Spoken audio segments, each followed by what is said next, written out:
Okey, aku nak cerita pasal long shaft. Dia kalau long shaft ni rosak, masa kau berjalan ataupun kau tukar gear, dia akan bunyi macam ni. Keting, keting, keting. Lepas tu akan gegar dekat lantai. Gegar kat belakang jadi yang ini memang pecah yang lama. Aku dah ganti yang baru. Tengok brand tu. Mana? Oh. Depan belakang sama kita pakai made in Japan. So macam mana rupa barang? Rupa barang macam ni.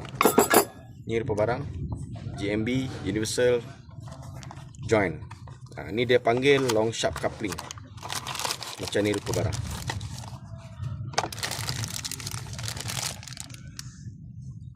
Jadi untuk van net, dia tak macam kereta lain. Kalau kereta lain macam Toyota, dia ada clip tau kat sini.